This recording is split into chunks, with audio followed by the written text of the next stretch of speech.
Hi everyone, my name is Mary Westby and I'm the Program Director of Athletic Training at Gustavus College, and I wanted to give you guys some information on what athletic training is and how you can study at Gustavus and prepare yourself for a career in athletic training.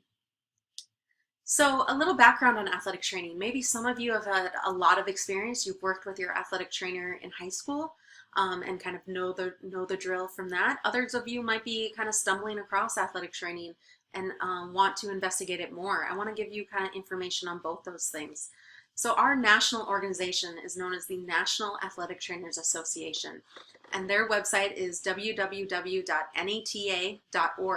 and they have a link here that gives you some background on what athletic training is, and I've pulled a little bit about that into our presentation here, but I want to make sure that you have access to that anytime. So an athletic trainer is a highly qualified, multi-skilled healthcare professional, and we work with physicians in order to provide preventative services, emergency care, clinical diagnosis, therapeutic interventions, and rehabilitation of injuries and medical conditions. So we work under the direction of a physician as prescribed by state licensure statutes, and we follow our code of ethics for ethical practice as healthcare providers. So that's one really big point, is athletic trainers are healthcare providers, typically of individuals who are physically active. So we have a big focus on orthopedic injuries, so things like muscle strains, ligament sprains, fractures. We deal with concussions. We prevent injuries by dealing with environmental conditions such as heat stroke or lightning safety. And we work to prevent injuries kind of from the start of a person being physically active as well. And so probably traditionally, you know of us most in schools working with sports teams, but I'll show in a minute that we work in a wide variety of settings. And so what I want to show you first is kind of a nice little overview video on what athletic training is. This comes from the Professional Football Athletic Trainers Society. You can find the link there on YouTube, but I want to play it for you as well. These are the athletic trainers from the Indianapolis Colts. So they're talking specifically about what athletic training is and why they're important, really pushing for youth sports and talking to parents and so on. But I think it gives you a great overview of what athletic trainers do kind of with their patients on a day-to-day basis.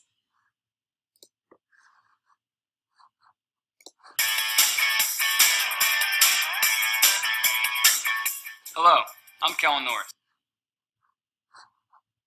Assistant Athletic Trainer for the Indianapolis Colts. I want to talk with you about athletic trainers and why they are vital to the health and safety of your young athlete. Oftentimes, athletic trainers are mistaken for coaches and personal trainers, when actually, athletic trainers are healthcare professionals who collaborate with physicians to provide preventative services, emergency care, clinical diagnosis, therapeutic intervention, and rehabilitation of injuries and medical conditions. Hi, I'm David Walston. I've been an assistant athletic trainer for the Indianapolis Colts for 23 years. Athletic trainers are on the field to take care of your young athlete in emergency situations. Athletic trainers are trained in emergency situations found in sports such as fractures, dislocations, concussion, spinal cord injuries, exertional heat stroke, and many more. Athletic trainers are also trained in environmental conditions such as lightning safety, to ensure a safe environment for practices and games. Having a trained medical professional on the field with your athlete in the event these situations arise is vital to the proper care and a successful outcome. Hi, I'm Kyle Davis, Assistant Athletic Trainer with the Indianapolis Colts. I want to talk to you about the importance of athletic trainers in clinical diagnosis. It's important to have an athletic trainer at your club, league, or school games because it gives your parents and coaches a peace of mind. It's having someone there who is trained in clinical diagnosis of orthopedic injuries and general medical conditions. It's having someone there that, once diagnosed with an injury, can give you the proper at-home care instructions or guidance about referrals to physicians.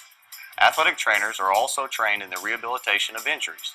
They specialize in taking your athlete through rehabilitation process and safely return them to play. Athletic trainers are a valuable resource in times of injury to your young athlete. As you can see, athletic trainers are a vital member of any club, sport, league, or school. Having an athletic trainer present can give you the peace of mind when an emergency situation occurs. There is a trained medical professional who specializes in athletic injuries there to attend to your child.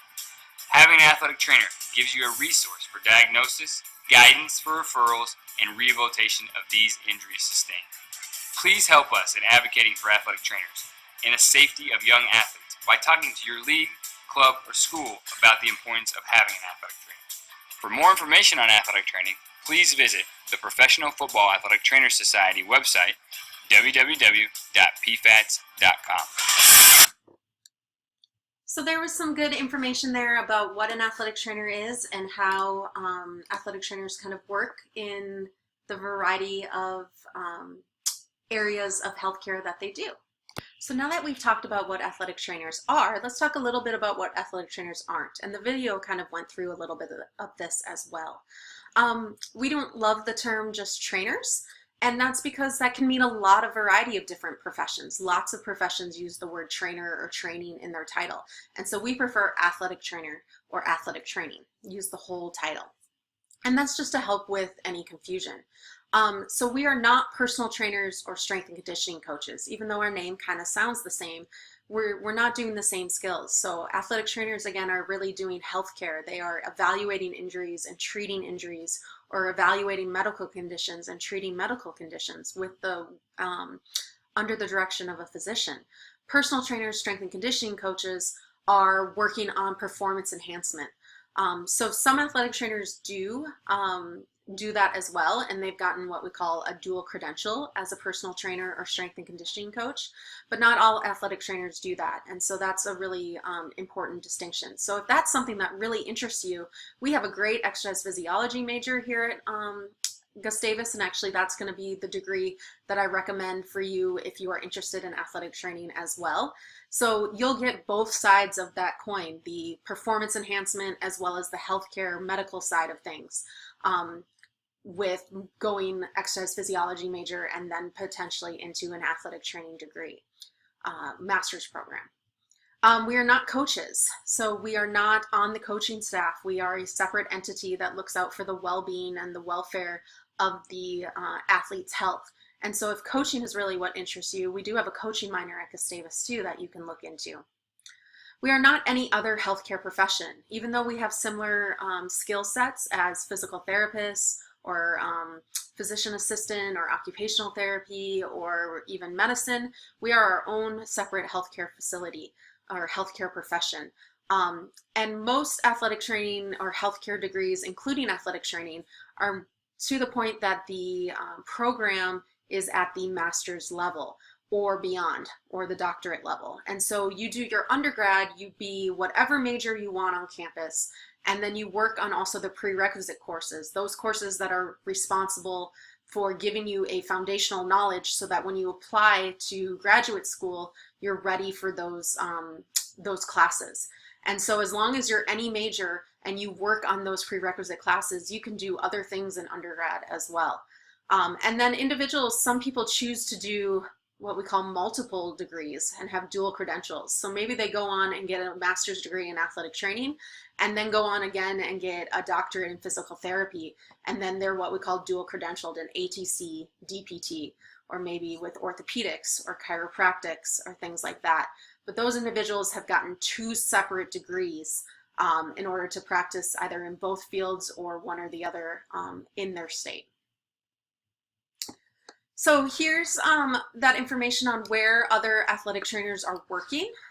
You can see a ton of different places like schools, professional Olympics and Olympic sports, the performing arts, so working with dancers or musicians, military, public safety individuals, so firefighters and police officers, working in clinic, hospitals, rehabilitation clinics with basically a wide variety of patient populations, anyone from youth sports into people who are just active in their lifestyle, maybe people who run on the weekends or play in pickup softball leagues, or anyone who has some sort of orthopedic injury.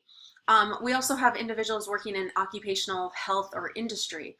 So there are athletic trainers that work with Delta to ensure that their employees are preventing injuries and then get to treating their injuries, doing that all in-house instead of always sending people off for physician visits or physical therapy visits. So these are some great videos. Won't play through any of them, but they can give you some day in the life information of how athletic trainers work in these settings, and what that could look like for you in your profession. So then let's talk a little bit about how to become an athletic trainer. So athletic training is in the process of transitioning away from being an undergrad degree and going to a strictly master's degree. So that means, like those other healthcare professions like physical therapy or med school or chiropractic school, you're going to go and get your 4-year degree in some sort of major, and then you're going to take your prerequisite classes and apply for graduate school in athletic training. And so that transition is happening now. So you might have older friends who are going to school and doing an undergrad degree in athletic training, and that's currently what Gustavus is doing. But that will all stop. The class that enters the fall of 2020 to Gustavus is our last undergrad class. So from there, we'll be focused on preparing students for graduate level courses in athletic training. So there's typically 2 routes. You can do a 4 years bachelor's degree anywhere with any major, as long as you're working on the prerequisite classes for the program that you might want to apply for athletic training. And then you'll do a 2-year master's program, and that master's program has to be what we call CATE accredited. That is the Commission on Accreditation of Athletic Training Education. And so this organization goes in and reviews all of the programs that want to prepare students to be certified athletic trainers and make sure that they're meeting all the right criteria.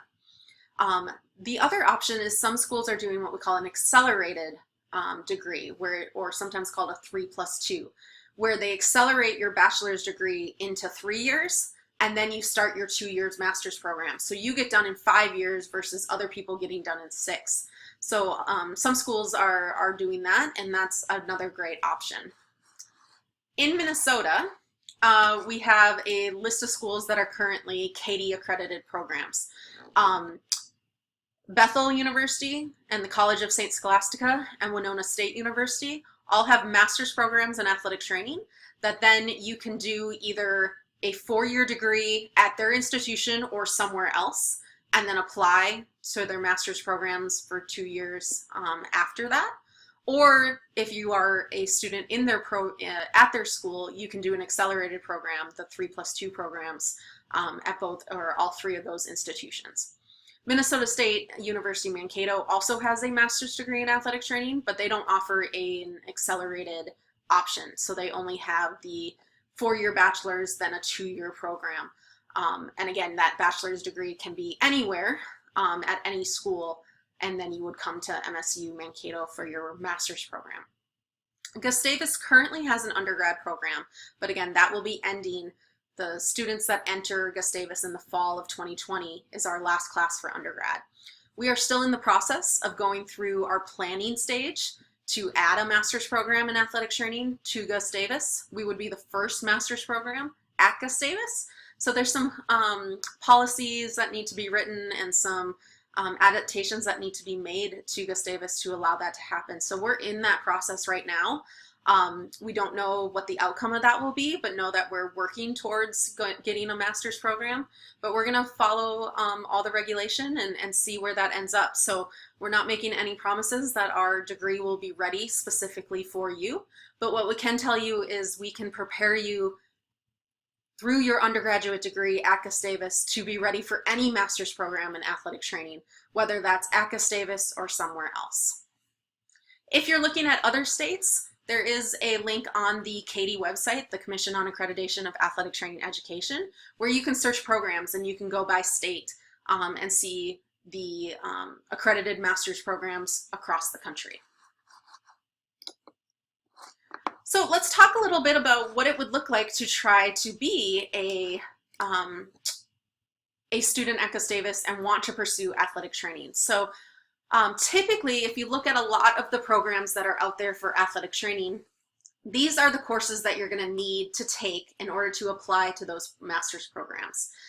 Each school is going to have their own set of prerequisites, so you'll definitely want to look at the schools you're interested in and make sure that you're taking those classes. But these are some of the general ones that almost every program will be requiring. So you'll need at least 2 courses in psychology. That can be a general psych course, abnormal psych, sports psych. Some schools might just say any 2 psychology classes, kind of depends. At least 1 course in physics, and that course should really include these topic areas, so heat transfer, light, electricity, sound, and mechanics and motion. So some schools that might all be in 1 semester, other schools that might be across 2 semesters, a year-long physics course. And so it would just kind of depend on your school and what's offered at your school. At least 1 course in biology and 1 course in chemistry, or some places might have a combined biochemistry course that might apply to both of those courses. 2 courses in anatomy and physiology, and again, some schools might combine that and you have anatomy and physiology 1 and anatomy and physiology 2, or you have anatomy course 1 semester and physiology the next semester. 1 course in human nutrition, 1 course in statistics and or research design, 1 course in biomechanics, and 1 course in exercise physiology. So again, those are the general prereqs. Each school might have their own ones that they require, and we would work with you to make sure that you can fulfill those. But let's take a look at Gustavus specifically and how we could fulfill those requirements at Gustavus. So we have all of the classes that you would need in order to meet those prerequisite requirements for other athletic training programs or potentially our future athletic training master's program. You can see the course numbers here for our psychology courses. Our physics, we are developing a physics course that would combine all of those into 1 semester, but otherwise we do have our year sequence, which would be physics 120 and then physics 170 plus their labs that would fulfill the requirements for physics. We have our biology course, our Bio 101, along with 2 options for chemistry. If you're a really proficient chemistry student, you can maybe do the chemistry in 1 semester. Otherwise, we have a sequence that kind of spreads out that material into 2 semesters to help students who maybe have not had as much chemistry background from high school. And then what I really recommend, but you don't have to do this, is declare an exercise physiology major. As required for the exercise physiology major, you would actually get the rest of the prerequisites as part of your major. So you wouldn't have to be doing all of your major classes with all of these prereqs on top of it. This list of courses would be counted as your major courses as well. So you get a little bit of combining that and opening up space in your education to allow more general education classes and other classes that are really important in a liberal arts education. So the 2 anatomy physiology courses, human nutrition, the statistics and research, biomechanics, and exercise physiology are all classes that you would take as part of the exercise physiology major, and thus you'll get them to be prereqs for your AT master's program as well. So what would a typical 4-year plan maybe look like trying to do this? So I'm kind of showing you the course numbers here. This is just a typical one. These classes could be moved around in kind of multiple semesters, and we could definitely work with you to make a 4-year plan that works for you and your interests. But this would be if you are going to be an exercise physiology major and also thinking about being pre-athletic training, meaning you're thinking about applying to a master's program in athletic training. Again, whether that's at Gustavus in the future or somewhere else. So like your first year, you would take maybe general psychology, maybe Bio 101. You'll take what we call our first term seminar course. This is a course that's only taken by first year students. So everyone in your class is a first year. And it really helps you orient yourself to campus and orient yourself to college life. It's an awesome course. It really helps you get settled at Gustavus and settled in college. And then maybe a general education course that fulfills one of your general education requirements, and that could be of your choice. If we get that physics single semester class worked out, that would be a great class to take during the January term. Otherwise, we would fit in your physics in the year sequence somewhere else in the degree. And then you could take like your nutrition course in spring of your first year, and again, getting some of your general education classes in place during your first year. Then sophomore year, in the fall of sophomore year, that's when you would apply to the exercise physiology major. And so you'll take the first part of anatomy and physiology. You would maybe take your chemistry, depending on which sequence you do for that, our research and statistic class for the exercise physiology major, and then a general education course. In January, you might continue that chem sequence if you took that route, and then you would know about your exercise physiology major. You'd be officially enrolled in that, and then you would have our biomechanics course that you could take. You'd have our second part of our anatomy physiology sequence. This is a class for your major. This is exercise leadership, and then maybe one of the other psych classes that you need. Also during this year would be a great time for you to do some observation time with maybe our certified athletic trainers at Gustavus, or maybe you have a connection with some from your high school or from your hometown. That would help you make sure that athletic training really is what you want to pursue. And a lot of schools also do require you to have done some observation hours, so that's a great time to do those. If we look into junior and senior year, this is when you would continue your exercise physiology major and the classes for that. And a lot of those, again, would double as classes that would be prereqs for the athletic training master's programs. In your junior year, if we do have, by that point, our Gustavus athletic training master's degree in place, this is where you could maybe apply to that in order to have the accelerated 3+2 program. So where you would get done in 5 years instead of 6 years, but that's all dependent on if that would be in place at that time. But otherwise, we'd continue to take our prerequisites for the AT programs along with the classes for your exercise physiology degree. And then senior year, depending on which route is available to you, if that 3+2 happens, if the master's program is up and running and ready for your entrance early, you would potentially have that available to you. So you would actually begin our athletic training master's program, what would be your senior year, but you would officially now be a master's student. And a couple of those courses would count as courses towards your exercise physiology degree. And so you would still graduate with your exercise physiology degree in 4 years, and then you would have your master's by that next year. The other option would be a more traditional option, which is you complete your undergrad degree in 4 years and apply to either Gustavus if we have one, or another program for their master's program in athletic training. And so then you would complete the last 2 courses of your exercise physiology degree, along with whatever general education or other elective courses you would need to do to complete your degree. And then in the fall is typically when you would apply to most of the master's programs to start then the next summer. Again, either hopefully potentially at Gustavus or somewhere else. So hopefully you can see that we would be preparing you to go on to be an athletic training major or an athletic training master's student anywhere based on your time at Gustavus. So if Gustavus is really speaking to you, understand that we will help you prepare and help you get to where you need to go. Whether that is a degree in athletic training here at Gustavus, if we have the program available, or whether it's to look at master's programs elsewhere and prepare you for that. That will be our goal, and we'll make sure that we get you there. So if there's any questions that you have as you are starting to apply to schools or look at schools, please feel free to email me. My email address is mwespy@gustavus.edu. The admissions officers that you're working with can also get you in touch with me pretty easily, and we can either do some sort of video or phone conferencing, or if campus is open, we can do a on-campus visit as well. But please contact me with any questions. I'd love to get in touch with you. Thanks for listening.